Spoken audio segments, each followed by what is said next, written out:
अस्सलामुअलैकुम। उम्मीद है जी आप सब लोग बिल्कुल खैरियत से होंगे। फ़िज़िक्स इनसाइड को ज्वाइन करने का बहुत शुक्रिया। आज हम क्लास जो फ़र्स्ट ईयर है उसके सेकंड चैप्टर का एक टॉपिक है vector addition by rectangular components, उसको लेकर आपके सामने हाज़िर हैं। तो अभी हम इस वीडियो के अंदर, आज के लेक्चर के अंदर vector addition by rectangular components उसको सॉल्व करेंगे। चलें जी स्टार्ट करते हैं। अच्छा, सबसे पहले तो हमारे पास एक डायग्राम होगी इस तरह की, जिसके अंदर हमने जो कंपोनेंट्स हैं उनको ऐड करना है। तो सबसे पहले तो हमने ऊपर जो हेडिंग देंगे लिखेंगे two vectors A and B represented by O N and O M, यानी कि हमने क्या करना है, एक वेक्टर को एम का नाम देंगे और एक वेक्टर को एन का। ठीक है, तो ओ जो किस चीज़ को रिप्रेजेंट कर रहा है, वो कर रहा है ओरिजिन को रिप्रेजेंट। तो यहाँ पर हम क्या लिखेंगे, ओ, और हमारे पास दो वेक्टर बन जाएंगे एम और एन। ये दो वेक्टर हमने ऐड करने हैं। तो इसी तरह से ये वेक्टर हमारा होगा ए वेक्टर और ये वाला वेक्टर होगा हमारा बी वेक्टर। ठीक है, और अब हमने हेड टू टेल रूल एक पढ़ा होगा, जिसके अंदर हम कहते हैं कि सम ऑफ ऑल वेक्टर यानी ए वेक्टर प्लस बी वेक्टर हो, तो हम इसे ऐड करके क्या लिखते हैं, रिजल्टेंट वेक्टर, यानी कि जो इन दोनों का सम होगा वो इसके इक्वल होगा। तो हमने क्या करना है, अब हमारा एक रिजल्टेंट वेक्टर होगा जिसे हम आर से रिप्रेजेंट करेंगे, वो किसके इक्वल होगा, ए प्लस बी। और इसे हम किस चीज़ का नाम, यहाँ पर इस पॉइंट को नाम दे देते हैं, चलें जी पी का। ठीक है जी, हमने इसको नाम दे दिया पी का। तो ये हमारे पास ए वेक्टर, बी वेक्टर और आर वेक्टर, यानी कि ए और बी इन दोनों का जो सम होगा रिजल्टेंट वेक्टर यानी कि आर, वो हमारे पास ये आ गया। अब हमने एक रूल पढ़ा है जिसे हम कहते हैं हेड टू टेल रूल। अब आप यहाँ पे देखें, हमने ए वेक्टर के साथ हमने एक वेक्टर सपोज किया और हमने हेड टू टेल रूल के साथ ए प्लस बी लिखा, लेकिन हमने इस वेक्टर को छोड़ दिया।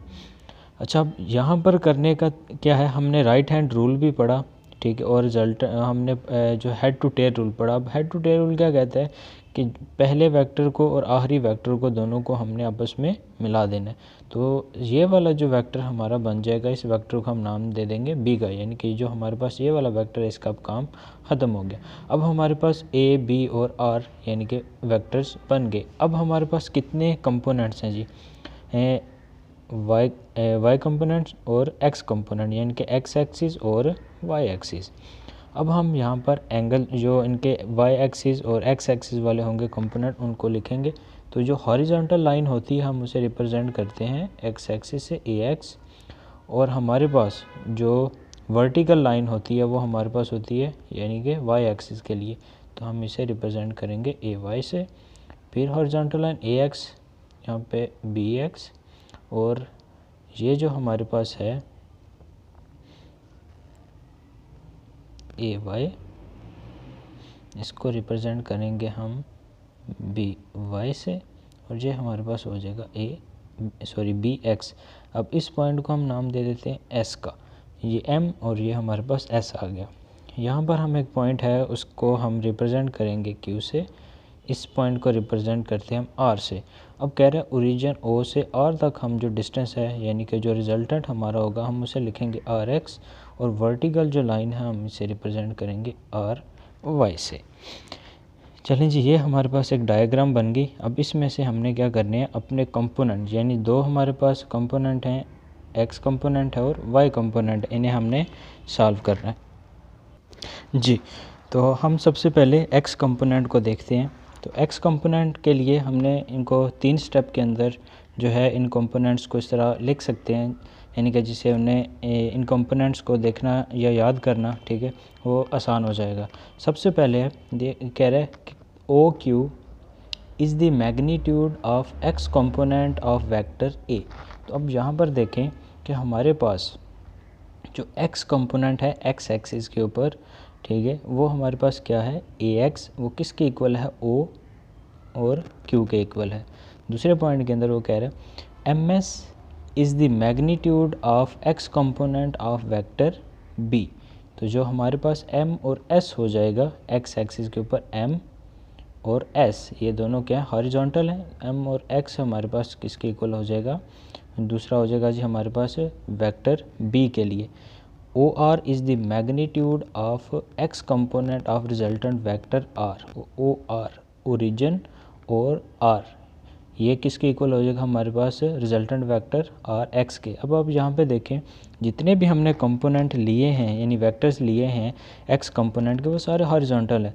जब हमने सबसे पहले ओ क्यू लिया हॉरिजॉन्टल है, ए एक्स एम एस ये भी हमारे पास क्या है, ये डॉटेड लाइन है जो ये भी किसको रिप्रेजेंट कर रही है, यानी कि हॉरिजॉन्टल लाइन को, एक्स एक्सिस को, ठीक है। तो एम एस हमारे पास बी वेक्टर हो गया, ओ क्यू हमारे पास ए वेक्टर हो गया, और रिजल्टेंट वेक्टर हमारे पास किसके इक्वल आ गया, ओ और आर हमारे पास आ गया, आर एक्स रिजल्टेंट वेक्टर। तो अब हम इनको इस तरह लिखेंगे, हमारे पास आ जाएगा ओ आर इक्वल टू, अब हमारे पास ए वेक्टर किसके इक्वल है, ओ क्यू के प्लस, और हमारे पास जो बी वेक्टर है वो किसके इक्वल है, एम एस के। तो अब ओ आर किसके इक्वल है, आर वेक्टर इक्वल टू, अब ये हमारे पास किसके इक्वल हो गया, ए एक्स प्लस एम एस किसके इक्वल हो गया हमारे पास, अगर इसमें हम देखते हैं एम एस देखें इसके अंदर डायग्राम के अंदर, तो वो हमारे पास किसके इक्वल है, बी एक्स के। तो यहाँ पर हम इसे क्या पुट करेंगे, बी एक्स जी। तो फिर हम एंड पे लिखेंगे, this shows that sum of magnitude of x component of a vector and b vector is equal to the sum of resultant vector या sum of x component of resultant vector are, यानी कि जितना भी x component के दोनों जो vectors हैं हमारे पास ए एक्स और बी एक्स, इन दोनों का जो सम होगा वो हमारे पास रिजल्टेंट वेक्टर एक्स कंपोनेंट के रिजल्टेंट वेक्टर आर एक्स के इक्वल होगा जी। तो अब हम फाइंड करेंगे y कंपोनेंट। अब हमने दोबारा फिर से यह डायग्राम बनानी है, इसके अंदर जो y कंपोनेंट वाले जो पार्ट्स होंगे अब हम उन्हें लिखेंगे। अब हमारे पास है, अब जो हमने पढ़ा था कि जितने भी हॉरिजॉन्टल होंगे, ठीक है, वो सारे एक्स एक्सिस हैं, जितने भी वर्टिकल आएंगे वो सारे हमारे पास y एक्सिस हो जाएंगे। तो ये भी लाइन हमारे पास एक्स एक्सिस है, ये वाली लाइन भी हमारे पास एक्स एक्सिस है। तो वर्टिकल कौन सी है, m और q, s और R और P, ठीक है। तो अब हम क्या करेंगे, यहाँ पर हमारे पास आ जाएगा ए वाई, यहाँ पर भी था हमारे पास ए वाई जो हमने प्रीवियस डायग्राम बनाई थी, और यहाँ पर हमारे पास था बी वाई। तो ये पॉइंट थे हमारे पास। अब हमने देखना है, ये जैसे कि हमने एक्स कंपोनेंट बनाया था ऐसे ही हमने बहुत इजी वे में वाई कंपोनेंट भी बना लिया, जिससे हमें इन पॉइंट्स को ऐड करते हुए ज़्यादा मसला नहीं होगा। तो पहला पॉइंट है Q M is the magnitude of Y component of vector A. Q M कहाँ पर है जी, ये क्यू और ये पॉइंट हमारा एम, तो ये कौन सा वेक्टर है, ए वेक्टर है वाई कंपोनेंट का। S P is the magnitude of Y component of vector B. S और पी हमारे पास किधर है, ये एस पॉइंट है हमारे पास और ये पी पॉइंट है, तो ये किसका कंपोनेंट है, बी वेक्टर का। तो ये जो हमने बी वाई लिखा हुआ है। फिर कह रहे हैं R P is the magnitude of Y component of resultant vector R. तो आर पी हमारे पास किधर है, ये हमारे पास आर है और ये हमारे पास पी है। तो ये किसको रिप्रेजेंट कर रहा है, हमारे पास जो रिजल्टेंट वेक्टर था आर वाई, ठीक है। तो अब हम इसको लिखेंगे नीचे, आर पी इक्वल टू, वो हमारे पास किसके इक्वल होगा, क्यू एम प्लस हमारे पास आ जाएगा एस और पी। अब यहाँ पर एक चीज़ हमने नोट करनी है, अगर आप देखें तो ये भी है ए वाई और ये भी है ए वाई, यानी कि ए वेक्टर के कंपोनेंट्स हैं। तो अगर हम देखें ये जो हो एम है, ये क्यू, ये एस और आर, ये दोनों एक दूसरे के इक्वल हैं। तो हम इसको ऐसे लिख सकते हैं, R S equal to Q M.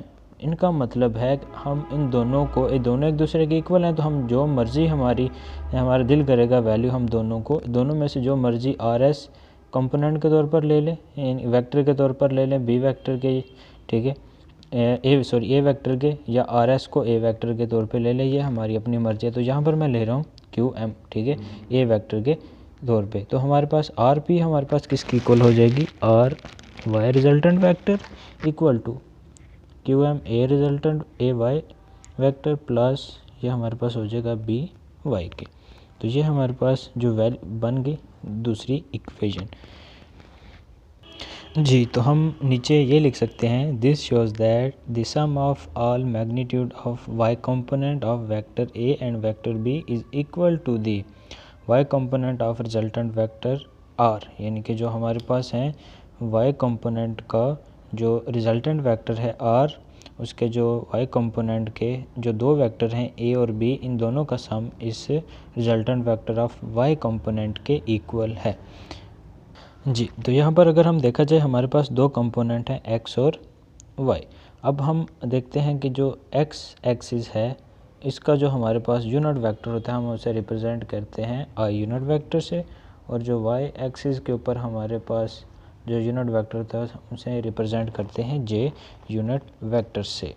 तो अब यहाँ पर हाँ जी, तो हमारे पास ये आ जाएगा R X I unit vector and R Y J unit vector R the rectangular components of resultant vector are. यानी कि जो हमारा रिजल्टेंट वेक्टर आर है इसके ये दोनों कंपोनेंट्स हैं X I unit vector plus R Y J unit vector.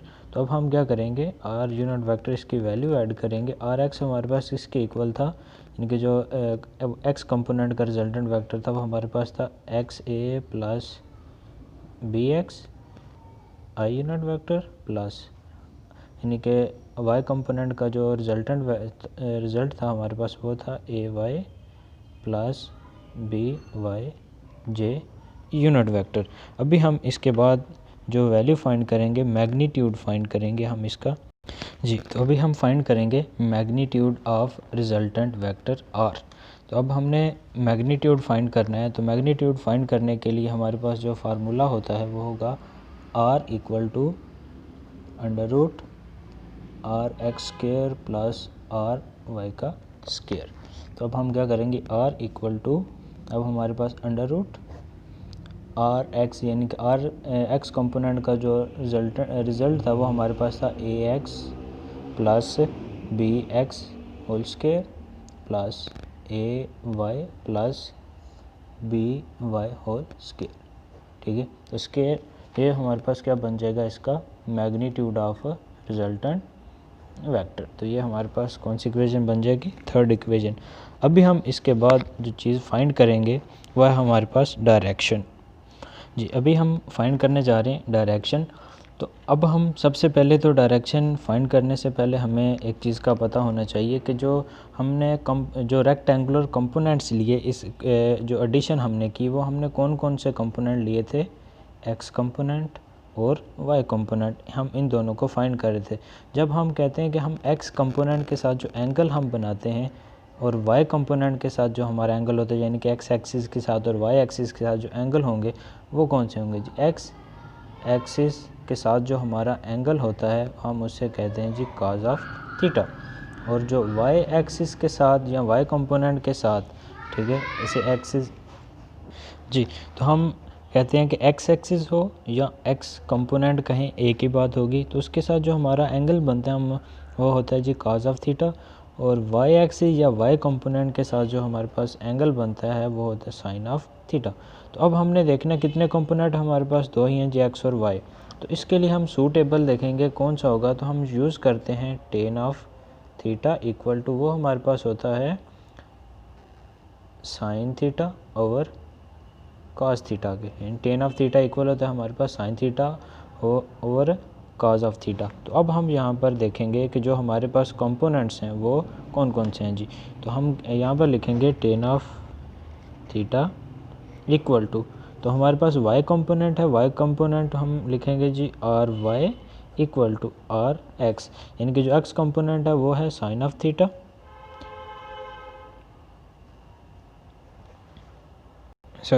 जो हमारे पास x कंपोनेंट है वो है कॉज ऑफ थीटा, और जो y कंपोनेंट है उसे हम कहते हैं साइन ऑफ थीटा।